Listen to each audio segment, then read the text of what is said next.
Welcome, everybody. It's time once again for the next chapter with Charlie Hedges as he explores turning the page on his life and yours.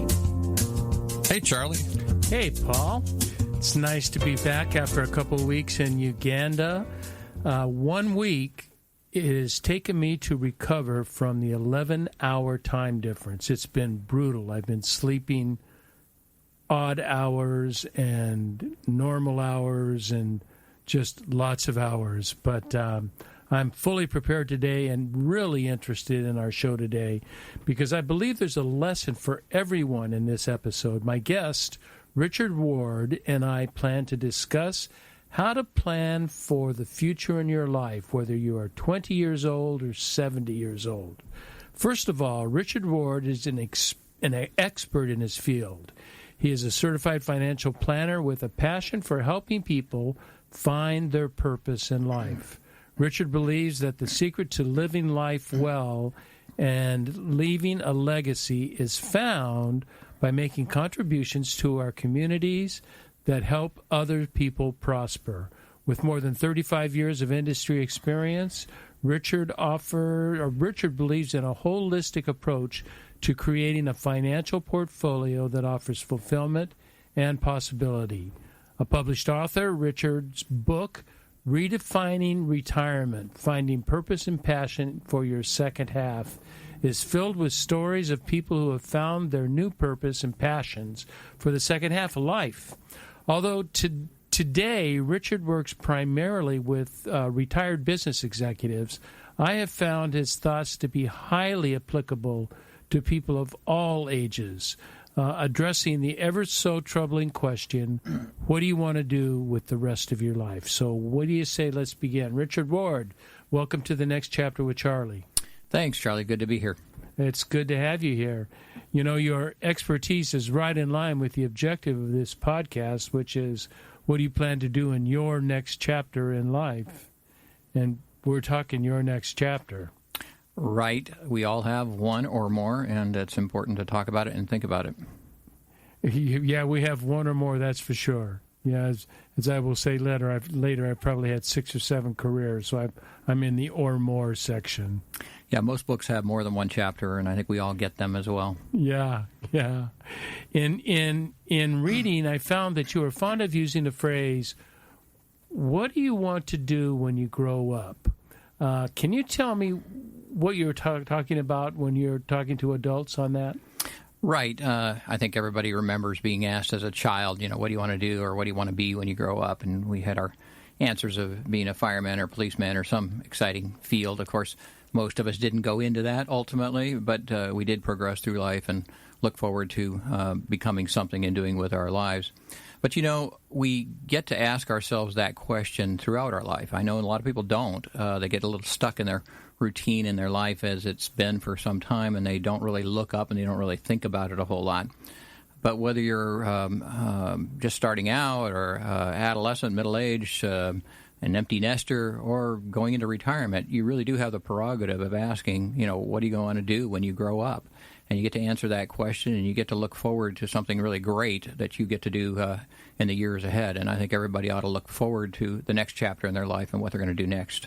I so agree. And I think so many of us get stuck, especially during the days when we have a family and we're raising kids, going to school, doing sports. We're interested in raising a good family, having close-knit relationships with our children, with our spouses, and we forget about what are we going to do in the future? And we get stuck in our job. My first real question comes from your really what I considered an intriguing bio, and you say that you have a passion for helping people find their purpose in life. Tell me about that passion. How did that come about? Yeah, it's a great question. As you mentioned earlier, a lot of years, I won't mention them again, in the financial services industry. My role as a financial planner was to help people become secure enough financially so that they could retire, quit their job, and do whatever they wanted to do. And unfortunately, over the years, I saw way too many people who got to that point in life and did retire and really hadn't thought about the next chapter, and they really didn't know what to do. And, of course, as you know, most people take some cruises and they learn to play golf and they visit with their grandkids and that kind of thing. But in many cases, that's about it, and there's really a lack of purpose in their life. And I found that way too many who followed that path became a little disconnected, bored, and even headed downhill quickly because they just didn't have new ways to contribute in their life. And the more I saw that, the more I wondered if that was really the future that I wanted for myself, let alone my clients and others. And I really had to rethink that scenario. I did have the opportunity, however, as it was, to have been a community volunteer for a lot of years. And so I had learned through my own participation with different organizations how great it is when you're helping others learn and grow and thrive. And so I recognize that some of the really great rewards come when you're participating in that way. And I did it at a number of different organizations. I also let me ask Sure. you first, how old were you when you started participating with other organizations? I was in my 30s, I think it was, when I started. So you were young. Relatively. I don't know if it was unusual or not to get involved with a community organization. I started with an alumni group and helped raise scholarship money for students to get an education like I got. I thought that was a great start.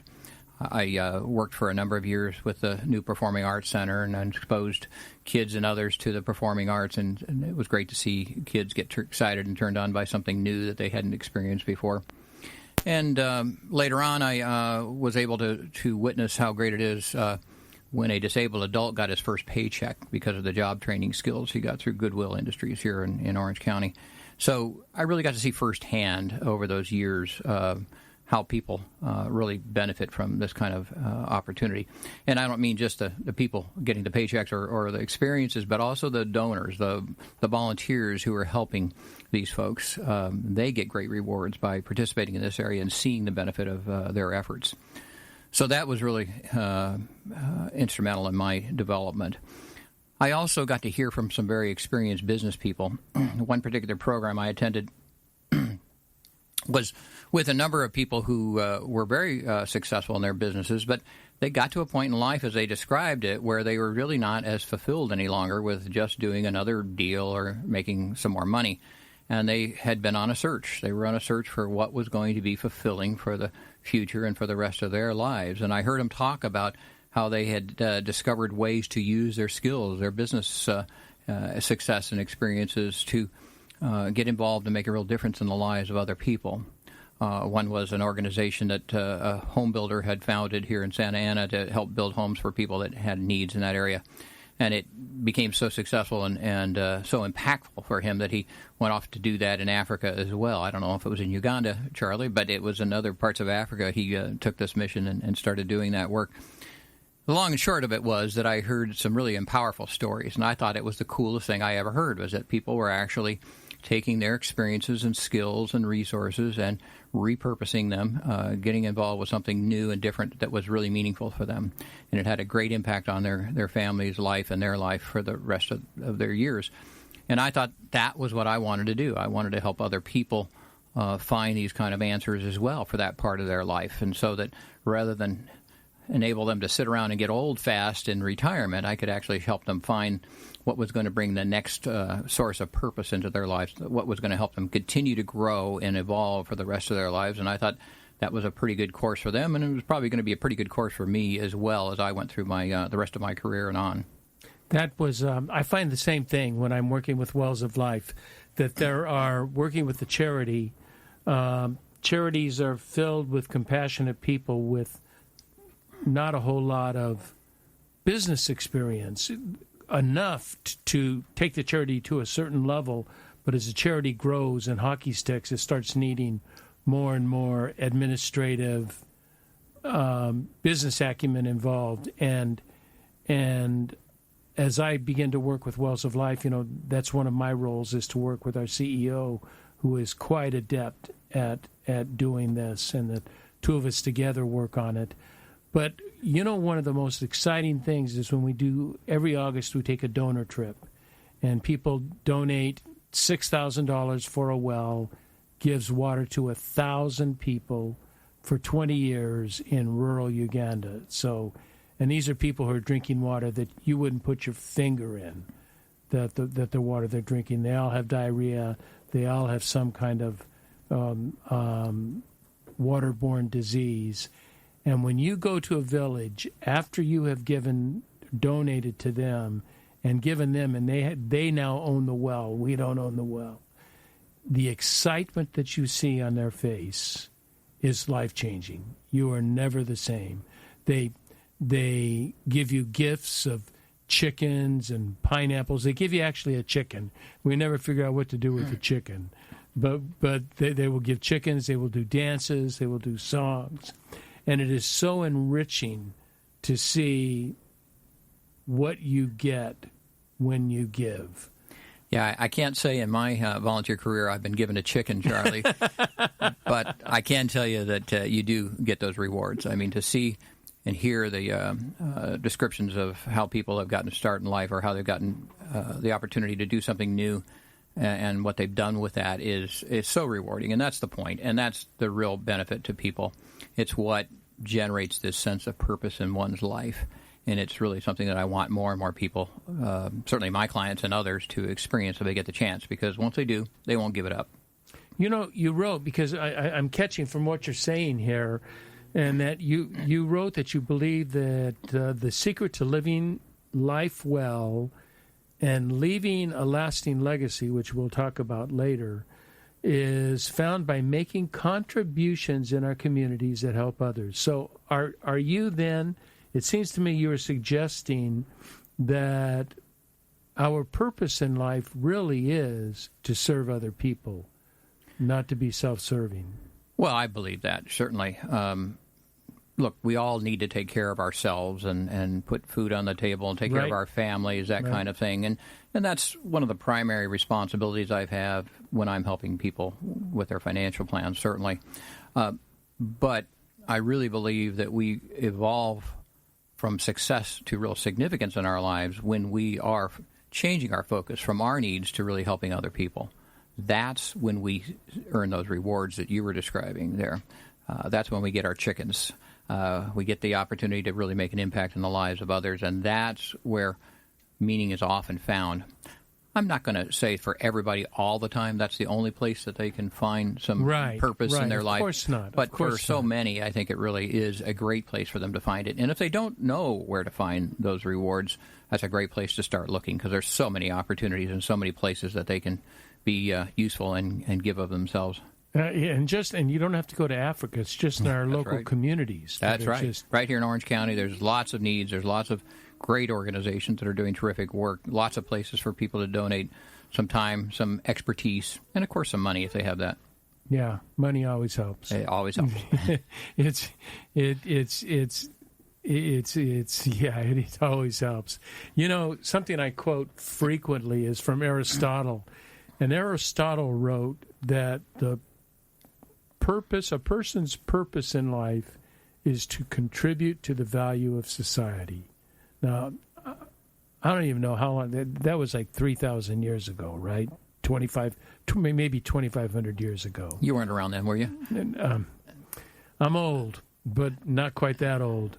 And I think, you know, it occurs to me, Richard, in our polarized society, that we are so polarized that this could be something that's bringing us together as we're thinking about serving and about what it really means to take care of the disenfranchised and the people in difficult situations. Don't you think that would really help bring us together? I think that's a great point. It's not something I've given a lot of thought to, but now that you bring it up, it is very true.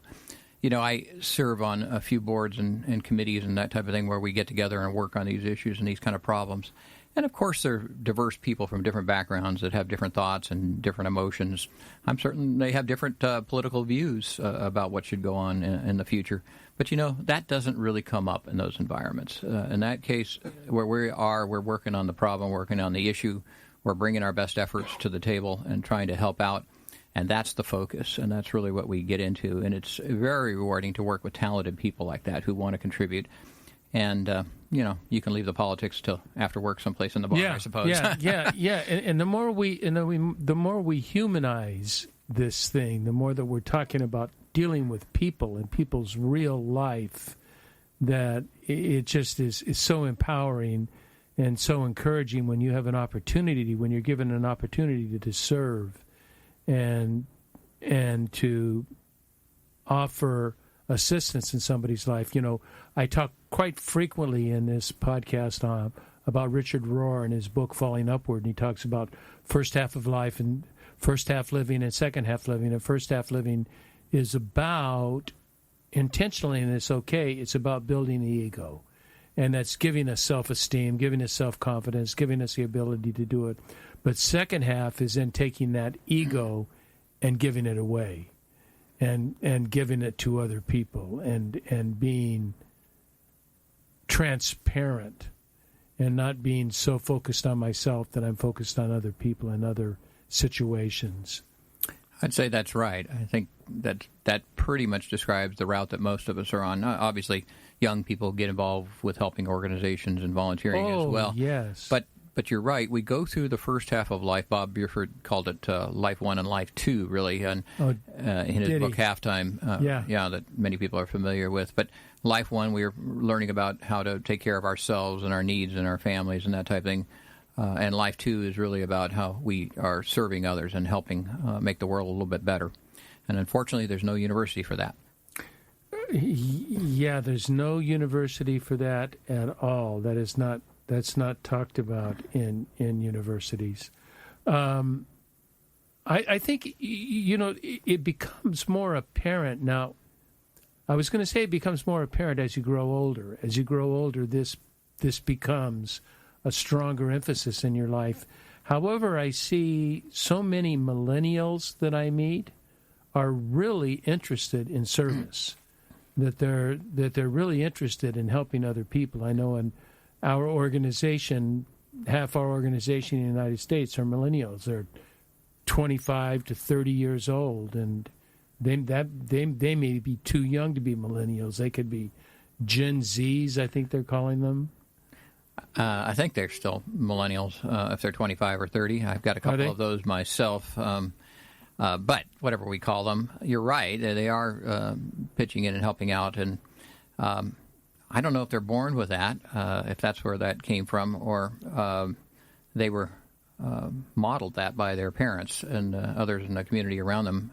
I'd like to take a little credit for that, maybe, if we can, in the boomer generation, think that we raised millennials to see that and experience that. But they definitely are getting involved at a young age, a lot more so, I think, than our generation did when we were at that point. Yeah, I was protesting. I was a hippie. Some of us were doing something else, but it wasn't that. Yeah. Yeah, my son, like your children, my son is very involved in charity and philanthropy, and it's a big issue in his life. Also, in the essay that I read that you had written, I really especially agree with a comment that you made that we move through life with a series of choices about our future. I think that is so important, that we have these series of choices, but we don't really recognize choices. We get, as we said, we get stuck somewhere, and we don't recognize that there are alternatives. There are other things we do. What do you suggest to people in searching out those other alternatives, searching out our series of choices? Well, I'd say first and foremost, if they're searching, they're one step ahead of a lot of others who aren't searching, because people do get stuck. They do the same routine for so many years and really haven't thought about it. But you're right. Again, as we go through life, we'll have different life events. We'll have different stages of our lives and so forth. And each one of them is one that allows us to think about the future a little bit more and address what we want for our life in the years ahead. And it's something that I think is healthy and rewarding and very positive to look forward to. If you get the chance to think about what it's going to look like when I have a family, what it's going to look like when my kids are out of the house? What is it going to look like as I get ready for retirement? What is my life going to look like? How do I want to live it? What's going to be fulfilling and rewarding to me at that point? And we should continue to ask ourselves that question that I playfully called, what do you want to do when you grow up? But we get to ask ourselves that question, and we get to answer it however we want. And if we don't ask those questions, we'll probably fall into something that isn't what we want. But if we do, we have the opportunity to really find those rewarding areas that will be such a good answer for the purpose that we want to have as we go through life. You know, I was listening to a podcast with Debbie Millman, and she has her podcast is Design Matters, and she's about design, but she talks about all kinds of things in life. And she's a professor, an associate professor at a university, and she has all of her students write an essay that if there was no chance of failure and money were no object, what would your life look like in 5 years? And it's a brilliant question. It really, I've posed that to people who've asked this, and I just had a woman this weekend come up to me and said, you posed that question to me 2 years ago, and I'm now living out what I said I would do.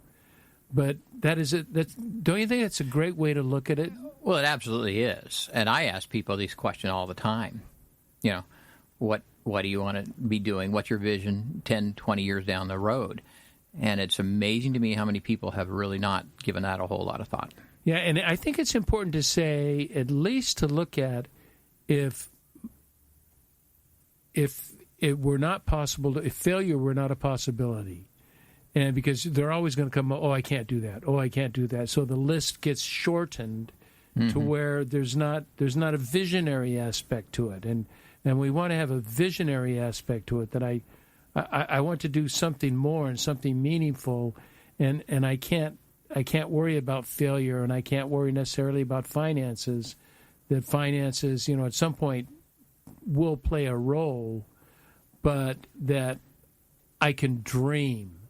And I think It begins with a dream, don't you think? Absolutely. I heard this the other day on the radio, I think it was. The life you lead now is the one you dreamt about before. Yeah, that's funny you would say that. I have a saying Paul is familiar with. saying all the time, you are what you have been becoming. Mm-hmm. Mm-hmm. It's so true and so empowering, We get to dream. We get to think ahead. I ask all of my clients, if money weren't no object, what would you be doing with your life? What would your day look like? What would your month look like? And it's, one of those questions that allows them to really expand and play and think about that and really come up with answers that are going to be rewarding to them, which is the whole point. And it's encouraging to take time to actually do that. I mean, you can encourage them to do it, but it's not something they can sit down and write in 5 minutes. That's right. They've got to take time.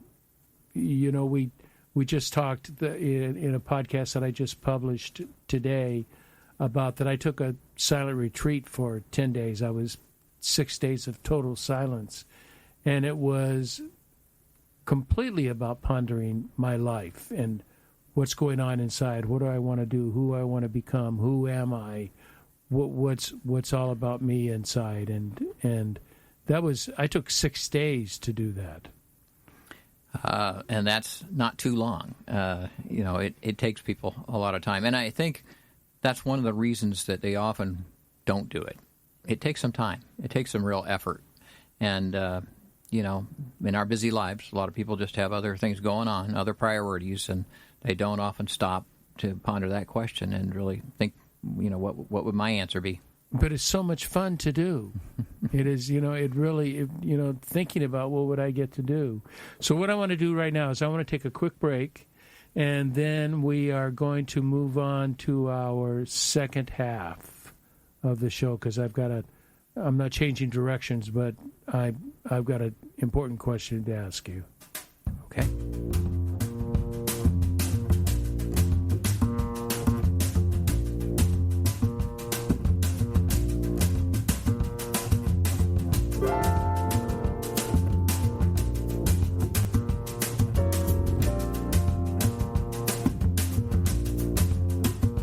Hi there, this is Charlie Hedges, and you're listening to The Next Chapter with Charlie and my special guest, Richard Ward, who is a certified financial planner, but he focuses on who do you want to be when you grow up? What is your future like? And we've talked about that life is we have a series of choices about our future, and it's important that we take a look at our series of choices. Now, I have had, as I said, probably 6 or 7 careers, and I move on because after a decade I grow bored, and I've looked at choices in my life where I've managed a carpet mill, I have been to seminary, I was a minister, I was a consultant that dealt only with training. I was a trainer, and then I was a coach, and now I'm vice president of operations in a charity. All of these are series of choices that I decided to make as I grew older, doing different things, and that's really, really important. Now, the first time we met, maybe a month ago, I'm not sure. You asked me a series of questions about my plans for the future. And what I really like, Richard, what you do is that you're a great listener, and you ask questions to find out about other people as opposed to start talking about yourself and your services. And the first question you asked me, I recall, had to do with what kind of legacy I intended to leave on this planet after I die, or even while I'm still alive. I can be leaving a legacy while I'm still alive. Talk to me about the importance of legacy. Legacy is, of course, how we're remembered oftentimes. I think that's really what we're talking about. When we're no longer around, how will people remember us and think of us and that type of thing, and what kind of impact did we make? And we all get to answer that in different ways, but many people, again, don't think about that very often. But I think when you really have the ability to ask someone, what do you want to be remembered for? And they can come up with a good answer for that we can work towards something that's going to be meaningful and rewarding during their lifetime, but certainly for those that remember them after they're gone as well. And I think that's what we all should aspire to. And I'll tell you, there's a well-known community leader that is a great example of this kind of thing. A gentleman who has his own roofing business. He started out in that business, in that industry, about 30-some years ago, and started it on his own and grew it to a fairly large, successful business in Orange County. But I remember him telling me the story of needing to make payroll one day and pay his mortgage and that kind of thing, and he got a call for an opportunity, and he drove out in the middle of nowhere to wherever this home was that needed some help, and he found a shack in the middle of nowhere, and he thought, this just can't be it. I mean, there's just no opportunity here. But he drove all the way, so he knocked on the door, and a lady opened the door, and the smell stench just overwhelmed him as soon as the door opened, and he wanted to run away and get back in his car and drive home. But a little girl was also there with the mother, and said, are you here to help us, and so forth. And he said, yeah, well, sure, I guess so, and went in with her. And the little girl, of course, immediately took him into her bedroom to show her posters on the wall and that type of thing. And he smelled the stench a little bit even more strongly. It was mold. It was in the mattresses of the home and the house because the roof had leaked and water had gotten into the house and so forth. But this girl was so proud of her paintings on the wall that she had done that she had to show him, and looked up him and said, Mister, are you going to help us? And he said, of course, yes, I'll help you. He couldn't turn them down at that point. He went back and called up his friends in the industry, got donated items, for roofing items and so forth, and went out there and himself fixed the roof on that house. And it was a transformative event for him because he went on to develop a little bit of a mission that, in his world, families were going to be safe and dry. And he wanted to keep families safe and dry. And that's Charles Antis of Antis Roofing here in Orange County. He's well known in the community. And he's gone on to use that experience to motivate him to do more of this all the time. And he has really developed this reputation of leading other businesses, even his industry association, into giving away roofing to organizations that need it. His National Association of Roofing Contractors now has adopted the Ronald McDonald House chain across the country to donate roofs to those homes so that their residents will be safe and dry in those homes year in and year out. But that's his influence. It's his legacy. He's creating this memory of what he does, and he'll be around doing it for a long time, but that he's gotten these organizations involved to be able to help other people through their business, what they do day in and day out. That's important to him. It's important to what they do, and he's made a lucrative living doing it. That's amazing. That's a great story. I think legacy has a lot to do with how you will be remembered. But I know with me, I know that the truth is most of us are forgotten within 2 generations. We become nobodies. But I think even then we can still leave a legacy, and we can leave a legacy through our actions. And if we have taught our children love and service and philanthropy, they teach their children that, who teach their children that. So our legacy goes on. Maybe our name isn't associated with it, but the efforts, like with the roofing man, Mr. Antis. Antis, yeah. Mr. Antis, his legacy of doing roofs, whether they remember him or not, is much less important than this work continues. And it goes on, and people's lives are being impacted significantly by it. Well, that's right. Our impact shouldn't end with our lives. If we're doing this and other people are seeing it and experiencing it and learning about it, then they're going to get involved and do it as well, whether it's our children or our coworkers or the people that come up behind them. They'll see this culture of service, learn how valuable it is, and get involved with it, and they'll teach their children to do that as well. So that legacy, you're right, can go on for many generations. Yeah, it is. In the Talmud, there is a saying that 2 things are needed of a man, and that's to have a son and plant a tree. So your name goes on, and your efforts go on with the tree, that the tree will go on beyond you. Pretty good way of looking at that. That's right. I'd forgotten about that for about the last 40 years. It just came up to me. Now, when we were together, you asked me a series of questions. Can you give me an idea of some of the other questions that you asked that you wanted to learn about me to help me understand my series of choices in the future? Well, sure. I think the basic one is, what do you want to be remembered for? I think that's a great question to get the conversation started. I also ask people what their vision of their future is. So, let's move ahead 10 years from now. Tell me what that looks like to you. What do you want to do with that? So you've asked 2 questions most people have not even thought about. And don't spend a lot of time thinking about. That's true. But to me, that really gets to the essence of the person, who they are, what they're all about. And it's going to ultimately enable me to help them if I'm going to help them in any way. It doesn't really matter. But I want to learn what it is about them and what the obstacles are, what's in the way of you being able to live that life, and what kind of help would be useful to you to be able to get to that point in life, so that I can understand what it is you're working on, as well as what kind of help that maybe I have access to that I can maybe introduce you to or provide to you so that you can move down that road. Obviously, I want to know, for those that are in business, what their business is, who they work with, what they're looking for there, and how I can help them in that arena at the same time, because oftentimes they go hand in hand. But those are the key kind of questions that we get to really understand who we're dealing with here and what they're all about, what they're looking for, what they're not, and hopefully apply ourselves accordingly. Yeah, it was a great conversation. I don't think you said, other than asking questions, you said a word for 20 or 25 minutes. It was just a series of questions of getting to know me, and we spoke earlier about basic needs of people to be heard, to be cared for, and to belong to something significant, and you are doing all three of those in those questions. You're allowing people to be heard, you're caring about them, and then in a legacy, they belong to something significant.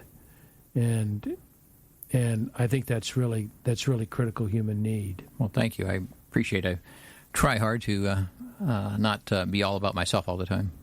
Well, I don't think you are. I think you're an example of somebody who genuinely cares about other people. So what I want to do now is, finally, after all of this, I want to get into your sweet spot.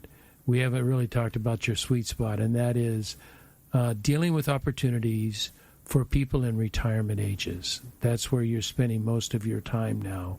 And I know when I retired at 65, I had a terrible time. I was fraught with boredom and uselessness. I was so familiar with being needed, being productive, having that full calendar to show that I'm an important person, and it was hell. And I think it's people like me are the ones that you're primarily focusing on today. Is that right? A lot of the time, yeah. Obviously, there are a lot of baby boomers out there, and we're all getting to that point in life where we're thinking about this retirement period, or in some cases not. But we ought to be in control of our future and what we want to do at that point. And retirement is oftentimes the common thing that comes up there. It's a really important part of one's life. And again, I think it's the first real inflection point in one's life where, for the first time, we don't really have something to think of as next. You know, what's the next step in our career ladder and what we're going to be doing in those next new jobs that you talked about getting as you move through life. Because retirement, as it's traditionally lived in the United States, is all about the vacations and the grandkids and the playing golf and that type of thing. Yeah. You know, all fine things, but doing it for 20 or 25 years, day in and day out, can get a little routine and old. Most importantly, there's no purpose in it, really. I mean, taking care of your grandkids and raising them, if you're going to be involved with them to that level, I guess, is certainly a worthwhile purpose. But I'm saying, you know, if you just visit them a couple times a year and so forth, that there's really not a lot of purpose behind this. And that's what's missing that has generally been there for the rest of your life. And it's why people get old fast. It's why they develop health issues and head downhill. And I think the research has shown very clearly that people without purpose, without generosity in their life, have failing health. They live a lot less longer and really are unhappy about that.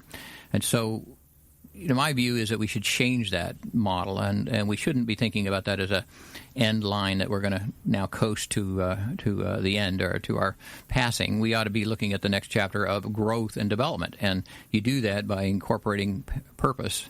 And it generally is going to be a new purpose now because the business is no longer there. So we're going to have to find something else, but we're going to have to find that purpose so that we can continue that growth and that development and finish our lives on the upswing rather than the downswing. How do we go about that? How do we go about finding that kind of purpose? Because I know people. Anytime we talk about purpose, people are, you know, they're typically kind of at a loss on how to find that. You're right, and if you pose the question to them in exactly that way, you know, what's your great purpose in life? You're probably going to get a blank stare back a lot of times. I know that's what I've found. So we need to talk about, you know, simpler questions. You know, what do you want to be when you grow up is a little easier way of talking about the future. But it's pointing out to them that they've had this purpose in their life all this time, and that without one, that it's perhaps not going to be so attractive, and that they need one. And the first step is getting them to recognize that, yeah, I probably should have a purpose in my life so that I get up in the morning feeling good about things. There's lots of answers. I don't have all of them, obviously. But what I have found is that if they're willing to give of themselves to something they care about, that they can probably find a pretty good answer. And I found that in the nonprofit community, these organizations that are providing help to different people in all different kinds of problems in life, whether it's education or whether it's human services or housing or whatever, that there's great opportunities out there. And if I can get the individual to talk a little bit, to think a little bit about what they care about, what causes have touched their family or been important to them, and then get them to recognize what they have to offer. Are they skilled in a particular area? You have business acumen, obviously, which is valuable to your organization. And a lot of people have skills of that type. Or they just may have time on their hands. In some cases, they have a lot of money after they sell a business and that type of thing. But what is it that you have to offer? And finally, what role do you want to play out there? What is it? Do you want to be the leader? Do you want to be the guy that's helping to guide an organization? Do you want to be the worker bee? Do you want to be the accounting expert or the marketing expert? What role do you want to play in this arena? Because if we can find the answer to those three questions, we probably can find a place for you to contribute and to make an impact on the lives of other people and to feel good about that, to get the rewards of seeing how you're helping other people grow and thrive. And that's what it's all about. So I think there's lots of answers out there in that world, and we just need to search and find them. It's not always easy, and the first thing you do isn't going to always be the right thing. You know, we have to try a couple of things, but there are some great answers out there. And the great thing about it, when we're not looking for a paycheck so much, is that we get to kind of call our own shots. How many hours do you want to work? How much time? When do you want to do it? You can still take the cruise and go off and do something else for a while and come back and continue your volunteer work. But there's lots of answers, and you get to kind of mold that, shape that into what's really satisfying to you in your life. You know, as people get to my age, at 70, you know, there was a time no one lived till 70. They lived. That's why retirement was 65. Right. But now, you know, I'm actually thinking, what am I going to do in my 80s? Mm-hmm. And, you know, and if I live to my 90s, and I look at the people in their 80s, and so many live listless lives. But the ones that don't are the ones that have a reason, have passion. There's passion about something in their life, whether it's giving or family. I mean, I can give two totally different situations. One is I have a situation that I know a person very closely that at 82 has broke two hips and has no purpose, has no reason, just no reason for staying alive, and just stays in a bed all day. Does not try to walk, does not try to do anything. On the other hand, we have with Wells of Life, we have Sister Joan, who is a nun, 85 years old, broke a hip 1 month ago. She's already walking. She's ready to go right back out to work, and there's a purpose because she wants to help children, women, and all adults in Uganda, and it's a world of difference. An 85-year-old woman has the spirit of a 50-year-old woman.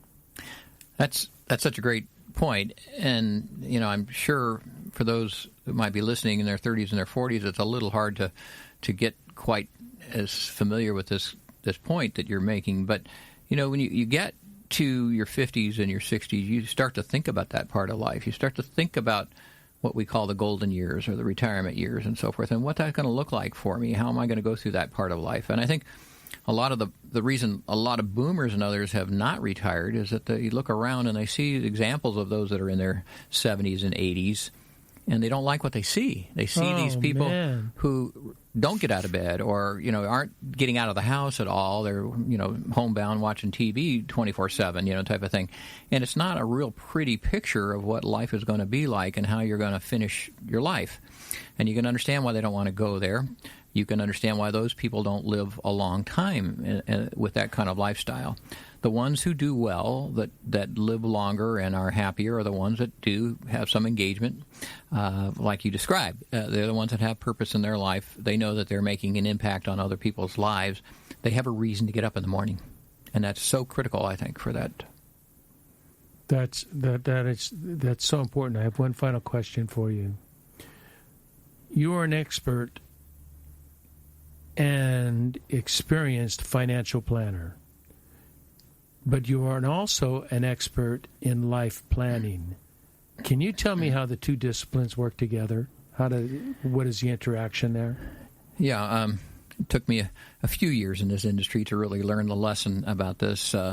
We oftentimes get so caught up in process and what we do and how we do it day in and day out that we don't really think about, you know, what the real end purpose is. But the reason that this conversation is enjoyable to me and to others is to think about what we're going to do with that next chapter or the next chapter or the last chapter or whatever it is that we're talking about here. That is the end. It's what our purpose is to go there. It's to figure that out and to live it. I do financial planning for people, and there's lots of good people out there that do. But what I really think is important about this is to really understand what it is that people want to do with their lives. That is, what the future holds for them. Money and financial advice and that type of thing is a means to the end. It's not the end. Accumulating a pile of money is not the end. There's no purpose to that per se. Right. It is a means to do something else. And if you want to become rich so that you can go out and help your favorite causes have a bigger impact in the world, then wonderful, terrific. I mean, that's noble. That's very valuable. And however you want to live out the rest of your life, that's the ends that we're talking about. But I can't do good financial planning for people if I don't know what the ends are, what they want to do with the rest of their lives, how they want to live it, because that's the point. And when we get to that point, we all have that clear understanding, and the clients shared it with me, and we've gone back and forth, and we've worked on the answers, and we've come up with that future plan together. Then we can provide the tools to make that work.